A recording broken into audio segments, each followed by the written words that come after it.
Tudo Santos! Saudações alvinegras, aqui são os meninos de Fora da Vila, eu sou o Carlos Zucchi. Eu sou Danilo Rattori, seguindo com o nosso balanço. Falamos ali no vídeo sobre as outras competições. Nós dividimos essa nossa análise de como que foi esse começo barra intermediano aí do Santos nos outros campeonatos. E agora vamos falar do Brasileirão, que é o campeonato principal, que neste momento é o único que o Santos disputa. E que o Santos chega um pouco melhor no final do turno. O Santos terminou o turno nesse mês, também não joga mais esse mês, só no mês que vem, no dia 1º de agosto. Começando o segundo turno e tá um pouco melhor do que estava no final do primeiro turno do ano passado. E é sobre isso que nós vamos falar agora.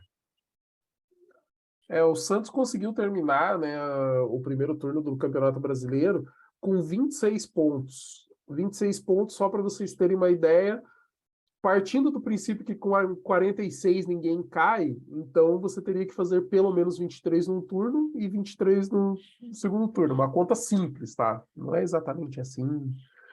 Mas significa que o Santos fez pelo menos 3 pontos a mais do que precisa para não cair. Então, assim, dentro daquele plano inicial de não ter que disputar uma segunda divisão, a gente foi ok, tá? Mas é um campeonato que esse ano está bem embolado do meio para baixo, assim, justamente na parte onde a partir das posições ali que o Santos está disputando para baixo está bem embolado, assim, a diferença de pontos está muito pequena. E isso pode ser um complicador em relação à quantidade de pontos que seja necessária. Talvez dê para salvar com menos, porque as equipes vão estar fazendo mais pontos, pelo menos até agora está se desenhando isso. Então isso poderia beneficiar o Santos, né, que já fez mais da metade do que precisa. Mas, ao mesmo tempo, a gente tem que ficar sempre pensando assim, mas será que a gente tem time só para disputar para não cair? Será que porque, assim, tamanho a gente tem, tradição a gente tem, história, tudo isso o Santos tem. Mas o quanto que a gente tem nesse momento de time, de nível de competitividade, de organização tática, e a gente entra de novo na questão do planejamento. A gente sempre vai cair em planejamento de futebol. A gente está com um técnico novo, terceiro técnico do Santos, dos efetivos do ano, né? Fora o Marcelo Fernandes aí nos meios termos aí entre um técnico e outro. E agora a gente ainda vai ter que enxergar se esse novo treinador, que é o Lisca, vai conseguir pôr isso de para funcionar, vai conseguir pôr o estilo de jogo dele, impor o estilo de jogo dele. Se ele vai ter reforços, que até agora o Santos não anunciou ninguém, tinha só especulações e continuam sendo só especulações. Então a gente tem muita coisa para ver, mas vamos começar do começo, né? Vamos começar lá da estreia, a gente desenha rapidinho ali o que a gente estava vendo e para chegar aqui de novo e poder falar qual que é a perspectiva para o futuro. Como é que a gente começou o campeonato, Danilo? Então, esse ano a gente começou com um 0-0 contra o Fluminense, aquele jogo em que o Angulo sofreu o pênalti. E aí, tomando como perspectiva, assim, de uma maneira mais ampla, né? A gente vai chegar no final e fazer essa análise, mas o Santos chega nesse final de turno com 26 pontos e ano passado terminou com 22 o primeiro turno. Então, a perspectiva é, é otimista nesse sentido, mas o Santos conseguiu muitos pontos. Se você pensar que o segundo turno do Santos, o Santos teve 28 pontos, terminou com 50 no ano passado. O Santos precisaria fazer mais 20 esse ano para não ter risco de cair, e vai ter os mesmos 10 jogos fora de casa que teve no ano passado. Então, o segundo turno em que o Santos joga mais fora de casa, porque teve três sequências de jogos seguidos em casa neste primeiro turno. Vamos falar então sobre eles. Então, começamos com aquele Fluminense fora de casa, que é o nosso próximo adversário, é o primeiro jogo do segundo turno. Um 0-0, é o famoso 0-0 do Ninguém FC, que o Juca Kfouri, na minha opinião, de uma maneira muito infeliz, usou o termo para falar que o Santos não atacou, que não é totalmente verdade, mas assim, o Santos não conseguiu finalizar o primeiro tempo inteiro, já deu aquele sinal de alerta aí. Lembrando que o Santos foi o segundo jogo do Bustos depois daquela pausa, então a gente vinha daquela derrota muito ruim para o Banfield, que nós comentamos no vídeo anterior, e aí um empate também muito ruim contra o Fluminense, em que o Santos acabou prejudicado, e isso se tornou o primeiro dos momentos em que o Bustos falou: a gente foi prejudicado pela arbitragem. Então ele vai lembrar desse pênalti contra o Angulo. E só para dizer que, assim, é verdade que o Santos realmente foi muitas vezes prejudicado pela arbitragem em vários jogos. Como falei em vários vídeos, assim, não tirava o fato de que o Santos não conseguia ganhar esses jogos. Esse foi só um deles, mas o empate contra o Fluminense até não foi tão ruim, considerando que era fora de casa e um Santos bastante desordenado ainda. E aí vieram 2 jogos em casa, então a primeira sequência de jogos seguidos do Santos em casa, e foram 2 vitórias. Foi a única vez que o Santos conseguiu 2 vitórias seguidas no campeonato inteiro. Venceu o Coritiba e venceu o América Mineiro. Venceu o Coritiba por 2-1, de novo prejudicado pela arbitragem, com um pênalti bizarro que inventaram para o Coritiba.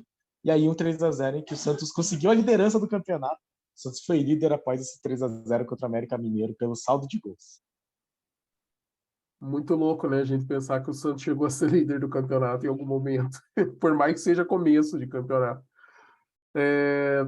E depois disso, a gente foi fazer um clássico fora contra o São Paulo, com uma expectativa bacana. A gente tava com uma expectativa de pelo menos, sabe, assim, dar trabalho, fazer um jogo, até uma expectativa de ganhar, né? Porque o Santos está aí nos últimos anos sofrendo bastante para ganhar clássico, né? A gente tá com muita dificuldade, desde o São Paulo, né? Desde a saída do São Paulo, a gente tá sofrendo para ganhar clássico. E a gente foi jogar fora contra o São Paulo, perdeu de novo. 2-1 para o São Paulo. Pode falar, Dani.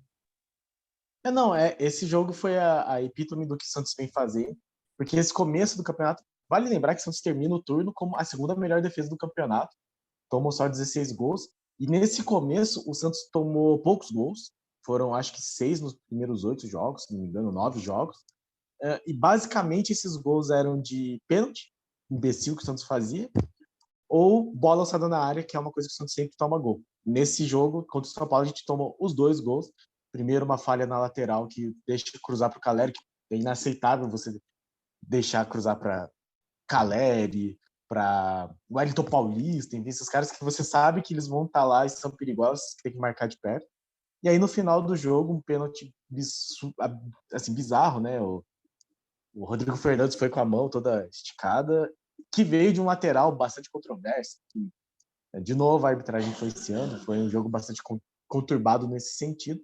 Mas é aí um clássico em que o Santos jogou bem, não jogou tão mal, mas tomou esses gols que o Santos se tornou hábito do Santos durante o campeonato.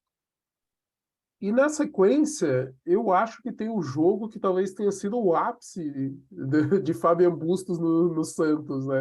Que foi uma vitória aí contra o Cuiabá na Vila por 4-1. Um jogo que o Santos jogou bem.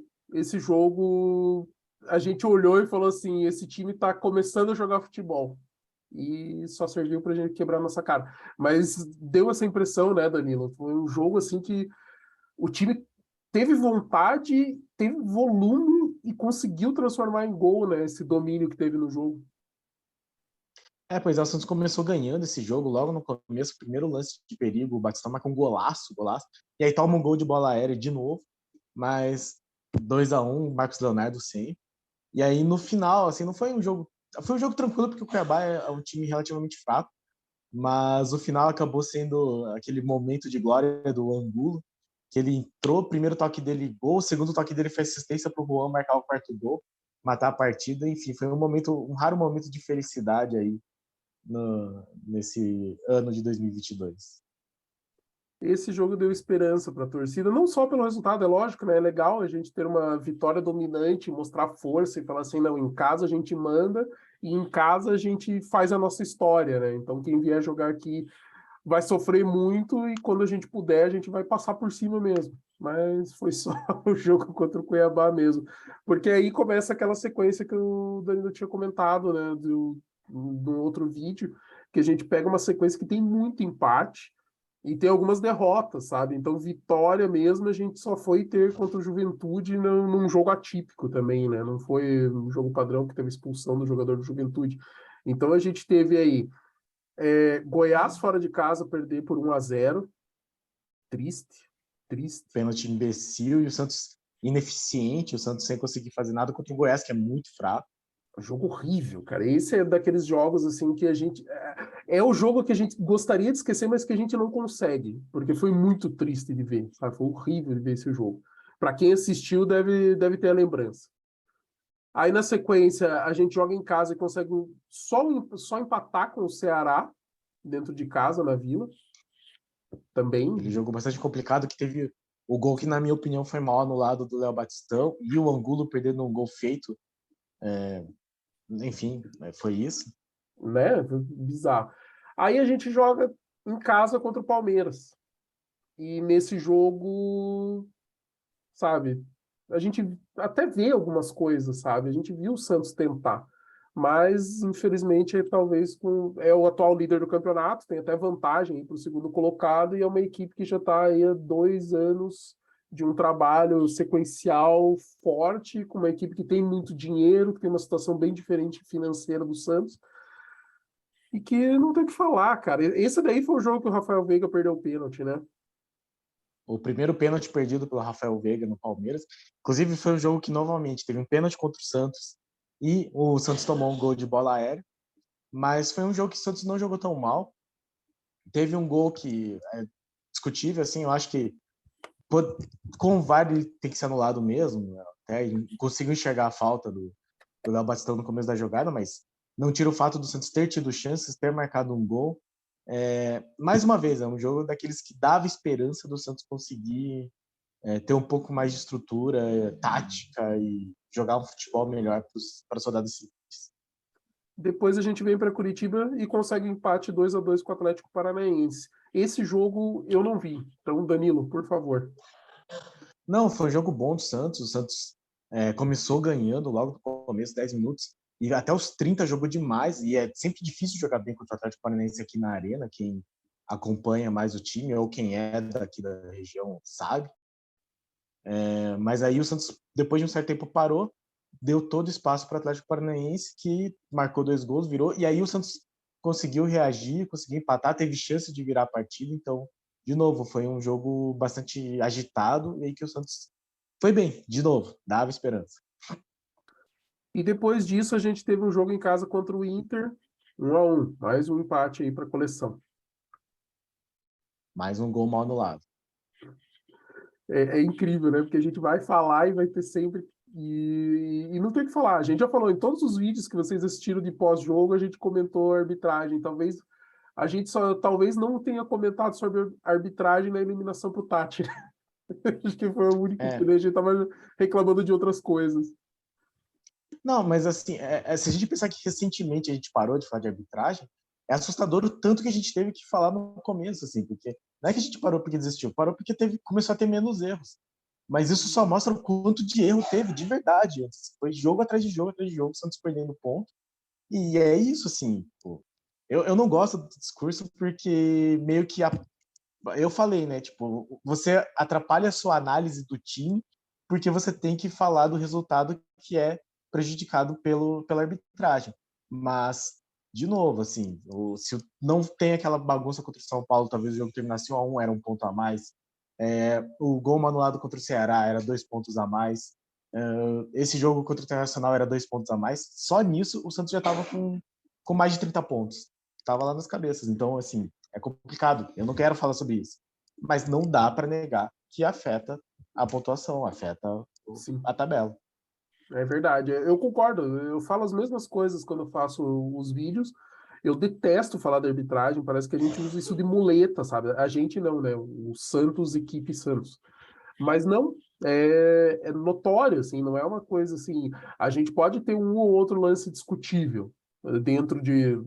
A gente fez até o vídeo com o levantamento, lembra, Danilo, dos lances e dos problemas que a gente teve, e a gente, acho que de 11, um era um que era discutível, e todos os outros 10 eram prejudiciais e, assim, com pouca margem da decisão que foi tomada ao contrário, porque prejudicou o Santos, então a gente já chegou a fazer esse levantamento por nossa conta. Então, a gente, infelizmente, tem que falar e eu acho bom que o Danilo fale aqui e lembre, sabe? Porque daí a gente consegue mostrar os problemas relacionados à arbitragem e mostrar também que o Santos deveria se impor apesar da arbitragem, sabe? Então, assim, se o Santos joga um futebol mais consistente, está melhor organizado, pode ter um lance polêmico, mas dentro de uma normalidade consegue se impor, pelo menos contra adversários teoricamente menos qualificados, sabe? E é uma coisa que não está acontecendo. Então, na sequência, a gente consegue jogar fora de casa e empatar com o Atlético Mineiro, um dos favoritos aí, o título 1-1. Bom resultado. É um jogo que, dentro da normalidade, a gente conta com uma derrota, né? Jogar fora de casa contra o Atlético Mineiro.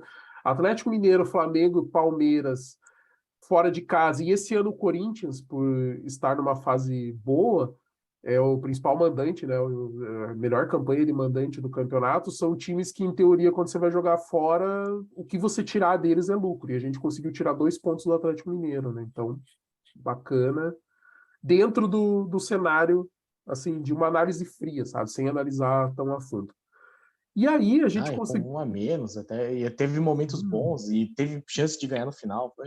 Não foi ruim o jogo contra o Atlético Mineiro. Não foi esse o problema do Santos. Não. E logo depois a gente conseguiu a nossa vitória fora de casa, né? Que a gente ganhou aquele jogo do Juventude, mas é o que o Danilo falou no outro vídeo, né? Um jogo atípico, teve esse jogador expulso, a gente ficou. O jogador foi expulso quando? No começo do segundo tempo? Acho que no final do primeiro. Final do Foi primeiro, né? o Yuri Lima, inclusive. É. Ex-jogador de Santos. A lei do ex funcionou para nós dessa vez. E a gente Mas o Santos perdendo o jogo, né? Tava perdendo o jogo, o Santos, aí tem o cara expulso. O Santos consegue a virada com um gol logo no começo e depois com a entrada do Marcos Leonardo, que eu acho que ele estava vindo da seleção, ele tinha jogado a menos 48 horas antes, entrou e fez um golaço. Foi bastante importante. E aí, na sequência, a gente joga em casa contra o Bragantino. 2-2. Foi aquele jogo que o Danilo também comentou no outro vídeo, né? A gente começou ganhando e deixou o Bragantino empatar. Absurdo. Esse jogo é inadmissível que o Santos tenha feito 2-0 do jeito que fez e deixar o Bragantino empatar. É um negócio absurdo. O Santos teria terminado o primeiro tempo ganhando de 2-0, aí toma um gol imbecil, e aí o segundo tempo fica aberto. Era para ter terminado, era para ter controlado esse jogo, e acho que mostrou muito dessa imaturidade, dessa falta de estrutura psicológica desse time, porque não tinha futebol, não estava jogando futebol para perder esses pontos em casa e perdeu. E na sequência a gente teve aquele jogo contra o Corinthians fora de casa, depois do 4-0 da Copa do Brasil.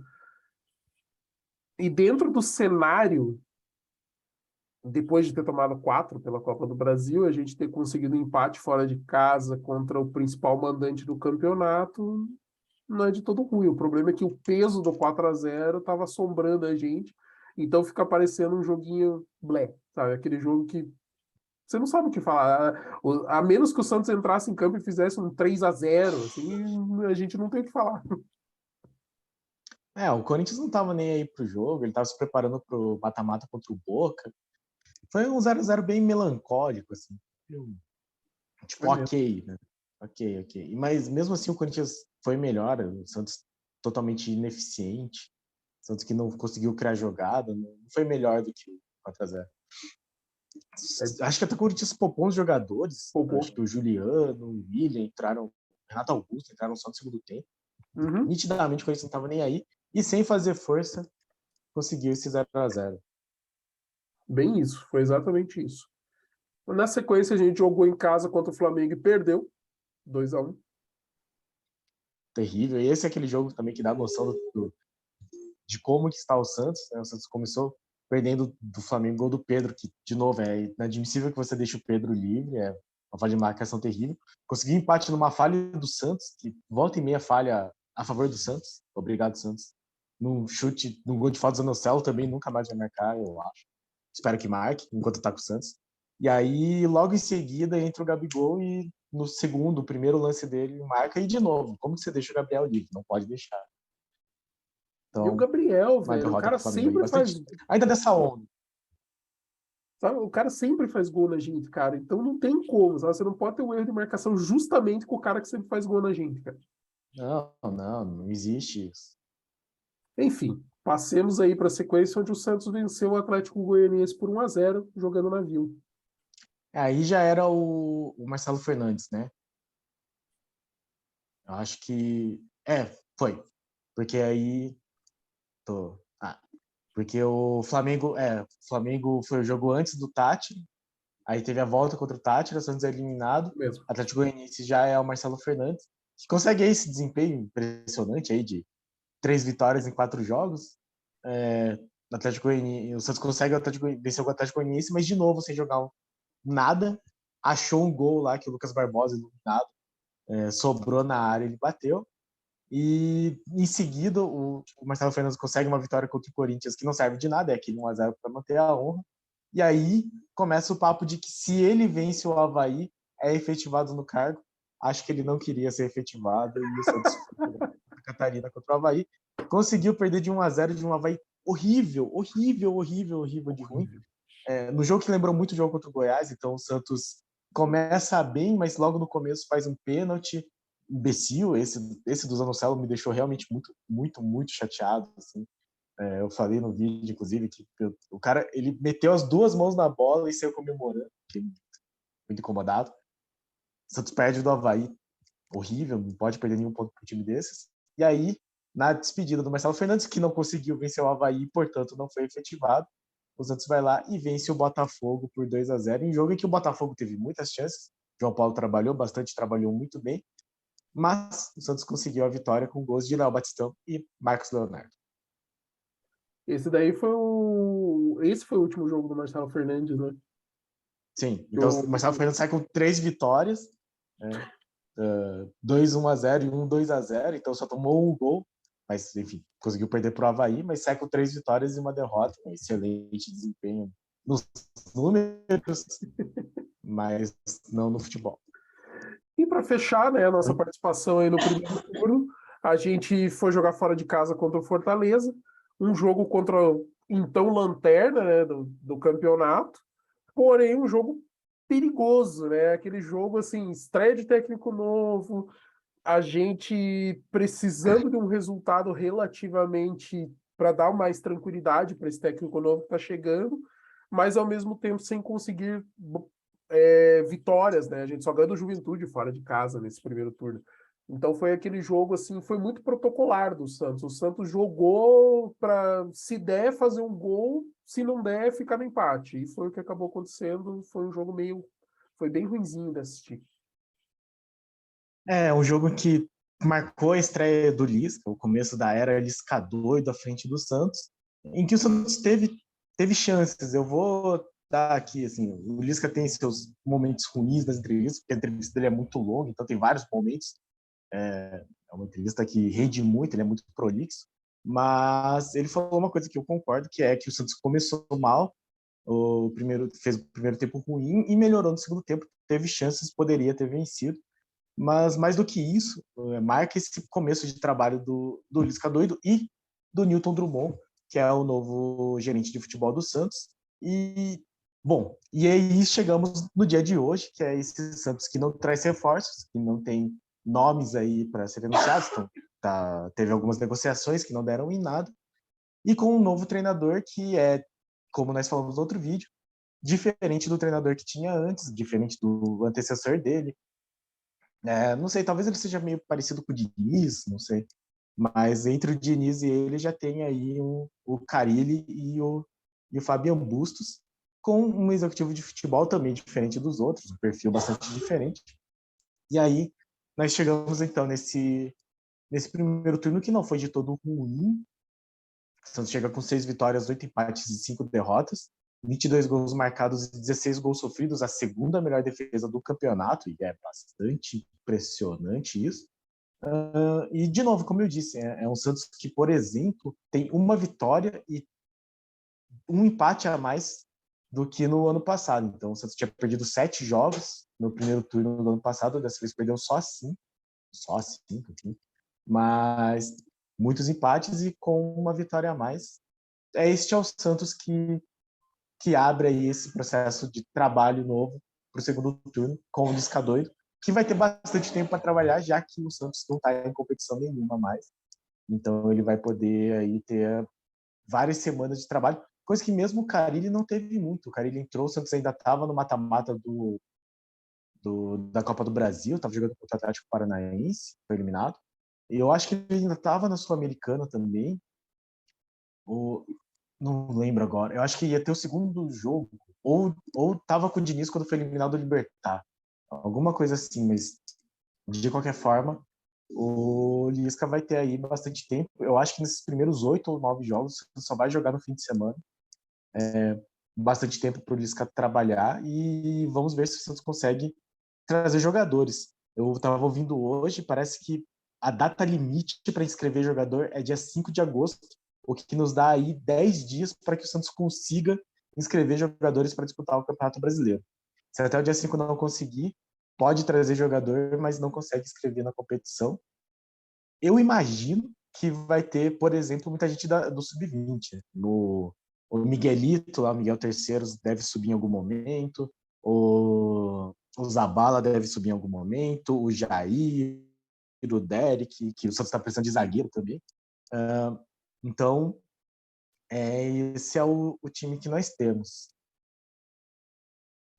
Inclusive, estava lendo tanto o Newton Drummond falando quanto o Lisca sobre reforços, e eles estavam falando não só sobre o mercado sul-americano, né, que foi uma coisa que o Rueda falou, né? O Rueda falou de mercado sul-americano, o Newton Drummond falou de mercado sul-americano, até por conta da dificuldade, né? Então, assim, dentro do Brasil, se você disputa o mesmo campeonato e faz em 7 partidas, né? O jogador faz 7 partidas, ele não pode jogar por outra equipe. Isso é regulamento do Campeonato Brasileiro.